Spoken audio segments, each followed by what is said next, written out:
میں عرض کر رہا تھا کہ قیامت والے دن بہت ہولناک اور خطرناک دن ہوگا۔ اس دن اللہ جل جلالہ اپنی ہیبت میں، اپنی جلال میں ہوں گے اور ساری مخلوق سامنے کھڑی ہوگی۔ اس وقت اللہ رب العالمین حساب کتاب لیں گے تو فرمایا جب انسان مشقت میں، مشکل میں اور اس مصیبت میں گرفتار ہوگا تو ہاتھ پاؤں مارے گا کہیں میری بچت ہو جائے۔ اللہ نے فرمایا اے کافرو سن لو، اگر دنیا میں میری ہدایات قبول کر کے میرے انبیاء علیہم الصلوات و تسلیمات پر ایمان قبول نہیں کرو گے تو پھر یاد رکھو وہ دن اتنا خطرناک ہے جس دن کوئی شخص کسی کے کام نہیں آئے گا، کوئی سفارش قبول نہیں کی جائے گی، کوئی فدیہ اور بدلہ اور کفارہ نہیں دیا جائے گا کہ چلو میری نمازی لے لو تمہاری بچت ہو جائے۔ نہیں، کوئی شخص کسی کو نیکی تو کیا اس کی طرف دیکھنا گوارا نہیں کرے گا، اپنی اپنی فکر ہوگی، نیکی دینا تو دور کی بات ہے۔ وَلَا هُمْ يُنصَرُونَ، اور نہ ہی زور اور طاقت چلے گا کہ مدد کے لیے کسی کو بلا لیں۔ جب پکڑ آئے گی تو کچھ بھی نہیں کر سکو گے۔ تو اے انسان تو کتنا محتاج ہے، تو کتنا مجبور ہے، تو اس عظیم آقا اور سلطان بادشاہ رب العالمین کے دربار سے اتنا غافل کیوں؟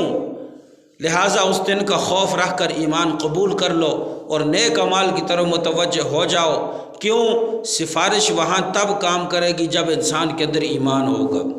جب ایمان ہی نہیں ہے تو سفارش کا کیا مطلب؟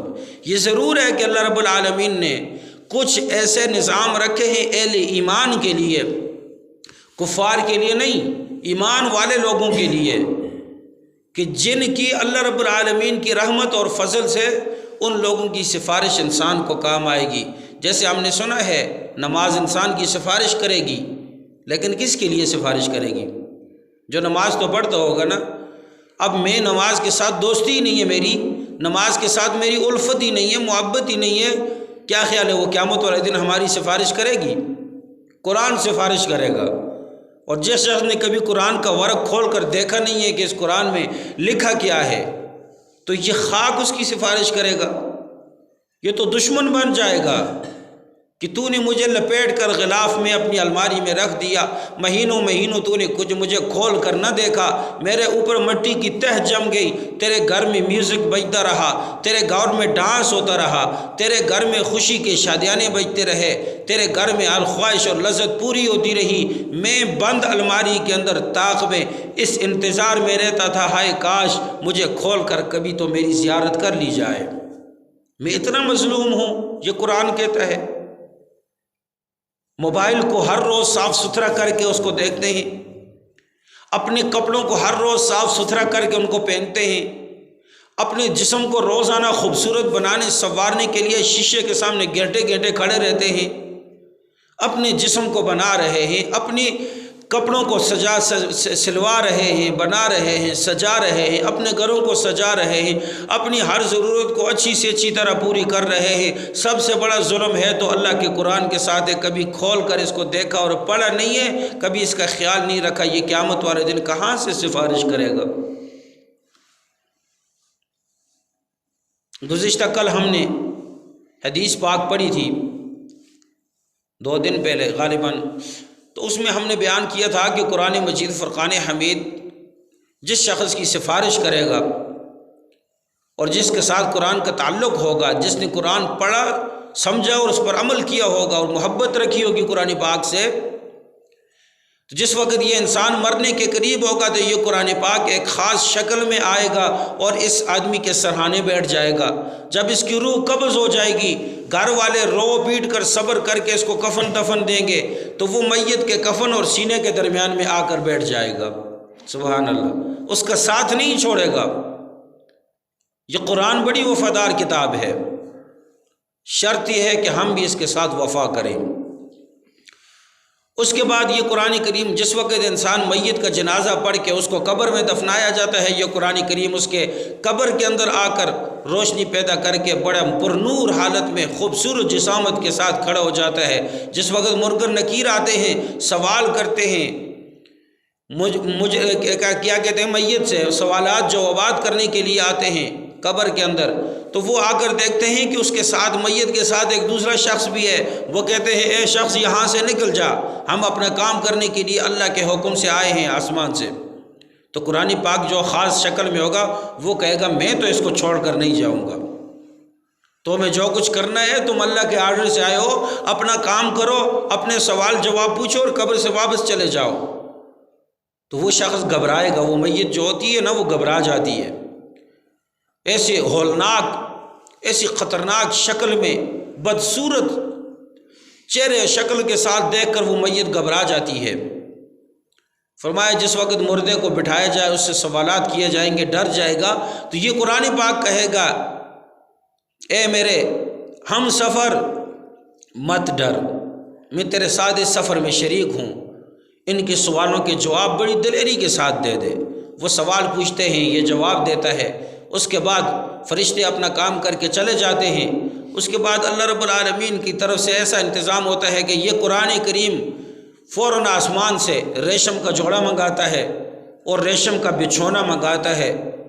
قبر کی اس مٹی، ٹھنڈی مٹی کے اندر، اس غار کے اندر جہاں اندھیرا روشنی کا انتظام نہیں، جہاں مٹی کا سرہانہ ہے، سر کے نیچے بستر نہیں ہے، جسم کے نیچے بستر اور سر کے نیچے سرہانہ نہیں، وہاں کھڑکی نہیں ہے، کوئی ہوا روشن دان نہیں ہے ہوا کے لیے، روشنی کے لیے۔ قرآن کریم جوڑا منگائے گا، اسے پہنایا جائے گا۔ قرآن کریم اس کے لیے ایک خوبصورت سا بچھونا پکائے گا، وہ بچھونا اس کے نیچے بچھایا جائے گا، ریشم کا بنا ہوگا، اور کہا جائے گا سو مزے سے دنیا میں تو میری قدر کیا کرتا تھا، آج میں تیرے ساتھ ہوں، قیامت والے دن تجھے بخشوا کر جنت میں داخل کرا دوں گا۔ سبحان اللہ، یہ ہے رب العالمین کا کلام۔ تو سفارش تب کرے گا جب ہم نے اس کے ساتھ وفاداری کی ہوگی۔ تو اللہ فرماتے ہیں کسی کی کوئی سفارش قبول نہیں ہوگی جب تک اللہ کی اجازت نہ ہو، اور اللہ کی اجازت تب ہوگی جب انسان کے اندر ایمان ہوگا۔ اس کے بعد فرمائے فدیہ، بدلہ دے کر، پیسے دے کر۔ بھائی خالی جیب دنیا سے جاؤ گے، پیسے کہاں ہوں گے دے کر اپنی جان بچا سکو؟ مردے کو دیکھتے نہیں ہیں، جب مرتا ہے انسان تو اس کے جیبوں کو سب سے پہلے خالی کیا جاتا ہے، جو کچھ بھی بیچارے کے پاس ہے اس سے لے لیا جاتا ہے۔ آج تک ہم نے اپنے کسی عزیز، کسی رشتہ دار کے ساتھ کچھ پیسے باندھ کر قبر میں نہیں بھیجا، بلکہ جو کچھ جیب میں ہوتا ہے اس کو نکال دیا جاتا ہے۔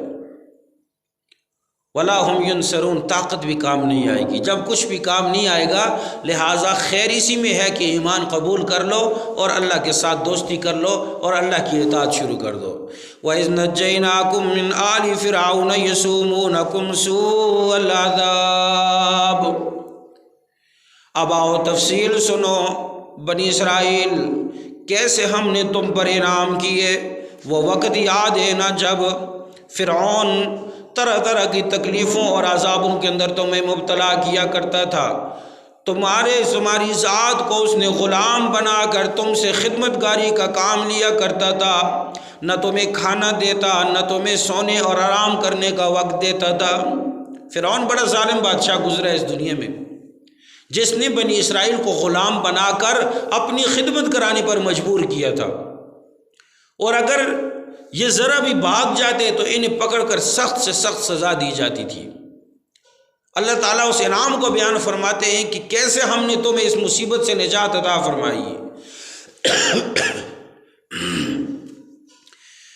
یسومونکم سوء العذاب یذبحون ابناءکم، یاد کرو اس زمانے کو جب ہم نے تم کو فرعون اور اس کی قوم سے نجات عطا فرمائی۔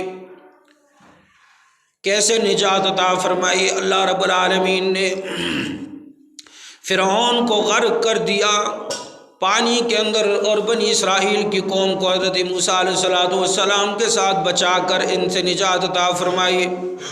جو کیا کیا کرتا تھا، یسومونکم سوء العذاب، بڑی سخت سے سخت تکلیفیں دیا کرتا تھا۔ وَيُذَبِّحُونَ أَبْنَاءَكُمْ، جب اسے پتہ چلا کہ میری ریاست کے اندر ایک پیغمبر آنے والا ہے جو میرے تخت و تاج کو چھین کر مجھے دولت اور عہدے سے محروم کر کے اس ساری قوم کا نبی بن کر ان کو ہدایت اور رہنمائی کے لیے آئے گا، جب اسے محسوس ہوا تو اس نے حکم دیا اپنی پوری سلطنت کے اندر آج کے بعد جس عورت کے بھی حمل میں لڑکا ہے وہ پیدا ہو تو اس کو قتل کر دیا جائے، جو بچی ہو اس کو زندہ چھوڑ دیا جائے، تاکہ میرا دشمن جو ہے موسیٰ پیغمبر بن کر آ رہا ہے میں اس سے نجات پا لوں۔ اللہ رب العالمین نے فرمایا یذبحون ابناءکم، تمہارے بیٹوں کو وہ ذبح کیا کرتا تھا، ویستحیون نساءکم، تمہاری عورتوں تمہاری بیٹیوں کو زندہ رکھ کر ان سے اپنی خدمت گزاری کا کام لیا کرتا تھا۔ اس ذلت اور پریشانی کے عالم میں اے بنی اسرائیل تم زندگی گزارا کرتے تھے، ہم نے تمہیں اس فرعون کے پنجہ ظلم سے نجات عطا فرما کے تم پہ احسان کیا۔ احسان ہوا کہ نہیں ہوا؟ لڑکوں کو قتل کر دیتا تھا تاکہ کوئی لڑکا پیدا نہ ہو جو میرے عہدے پر بیٹھے اور مجھ سے میری سلطنت کو چھین لے۔ اللہ نے فرمایا تھا کہ میں پیغمبر اپنا نازل بھیجوں گا، تو جب نجومیوں نے خواب میں دیکھا کہ اور خواب میں تعبیر بتائی فرعون کو، فرعون نے اپنا خواب بیان کیا کہ میں نے خواب میں اس طرح ماجرا دیکھا ہے، کوئی شخص ہے جو میری سلطنت کو مجھ سے چھین رہا ہے۔ نجومی دربار میں جمع ہوئے، اپنے علم کے مطابق انہوں نے کہا آسمان میں ہم نے ایک ستارہ دیکھا ہے جس سے ہمیں معلوم ہوا، نتیجہ یہ نکلا عن قریب اس زمین پر ایک ایسا شخص پیدا ہونے والا ہے جو نبی اور رسول بن کر اس گمراہ امت کو ہدایت دے گا اور آپ سے آپ کی سلطنت اور عہدے کو چھین لیا جائے گا۔ فرعون کو غصہ آ گیا، اس نے کہا آج کے بعد جو بھی لڑکا پیدا ہو اس کو ذبح کر دیا جائے۔ لڑکوں کو ذبح کر دیتے، لڑکیوں کو زندہ چھوڑ دیتے۔ پھر اس کے بعد دوبارہ نجومیوں نے کہا کہ وہ بچہ ماں کے پیٹ میں آ چکا ہے۔ سبحان اللہ، اللہ پاک انتظام کرنے والا ہے۔ تو اس کے بعد فرعون نے دوبارہ حکم دیا جتنی بھی عورتیں بچے کی بیماری میں مبتلا ہیں ان عورتوں سے ان کا پیٹ چیر کر ان سے چھین لیا جائے۔ بڑا سخت درندہ تھا، اس نے حکم دیا سارے جن عورتوں و خواتین کے بچے کی امید تھی ان کے پیٹ سے چیر کر ان کے بچوں کو ذبح کر دیا گیا اور بیٹیوں کو زندہ رکھا گیا۔ لیکن جو اللہ کرتا ہے اسے کوئی نہیں پر توڑ سکتا، جو اللہ چاہتا ہے اسے کوئی بھی نہیں رد کر سکتا۔ اللہ کی مرضی ہوگی، آپ کو نفع ملنا ہے، دنیا الٹی ہو کر لٹک جائے آپ کو نقصان نہیں پہنچا سکتی۔ اگر آپ کو مقدر میں آپ کے نقصان ہے، دنیا الٹی ہو کر لٹک جائے، نہ کوئی بابا بچا سکتا ہے، نہ کوئی پیر بچا سکتا ہے، نہ کوئی انسان بچا سکتا ہے، نہ کوئی جن بچا سکتا ہے، کوئی بھی نہیں۔ اگر نقصان رب نے مقدر میں لکھا ہے وہ ضرور مل کر رہے گا۔ اس کو تقدیر کہتے ہیں، اس پر ایمان رکھیں۔ نفع اور نقصان کا مالک وہ، عزت اور ذلت کا مالک وہ، رزق اور موت اور زندگی کا مالک وہ، اولاد اس کے قبضے میں، سب کچھ اس رب العالمین کے دائرے اختیار میں ہے۔ جب وہ چاہتا ہے اپنے بندوں کو دینے کا ارادہ کرتا ہے تو اسباب پیدا کر دیتا ہے۔ تو اللہ نے موسیٰ علیہ السلام کو پیدا کرنا تھا، فرعون کو تباہ کرنا تھا، دنیا کو فرعون کی کمزوری اور فرعون کی ذلت اور رسوائی دکھانی مقدر تھی کہ بادشاہ صرف اللہ ہے، کوئی اور بادشاہ نہیں ہے۔ چنانچہ فرعون کی ساری تدبیریں ناکام ہو گئی، موسیٰ علیہ السلام پیدا ہوئے اور پیدا ہو کر اللہ تعالیٰ نے جوانی میں نبوت کا ان کے سر پر تاج رکھا، اپنی قوم کو فرعون سے نجات دلا کر ملک مصر سے نکال دیا اور باہر چلے گئے۔ پیچھے سے فرعون لشکر لے کر آیا، اللہ تعالیٰ نے دریا کو حکم دیا، دریا نے راستے بنائے، موسیٰ علیہ السلام اس راستے سے نکل کر بھاگ گئے، اپنی قوم کے ساتھ چلے گئے۔ اور جو فرعون تھا جب اس نے دیکھا سمندر پھٹ گیا، راستے بن گئے، بڑا خوش ہوا، دوڑتا ہوا اپنے لشکر کے ساتھ آیا۔ اللہ تعالیٰ نے پانی کو حکم دیا اے پانی مل جا۔ پانی اللہ کی حکم کے تابع ہے، چھری اللہ کے حکم کے تابع ہے، ہوا اللہ کے حکم کے تابع ہے۔ چنانچہ پانی آپس میں مل گیا، فرعون اپنے پورے لشکر کے ساتھ غرق ہو گیا۔ اس طرح اللہ تعالیٰ نے بنی اسرائیل کو بچا لیا۔ یہ انعام ہے۔ اب انعام ہوا تو کیا کرنا چاہیے؟ نعمت ملے تو شکر کرنا چاہیے۔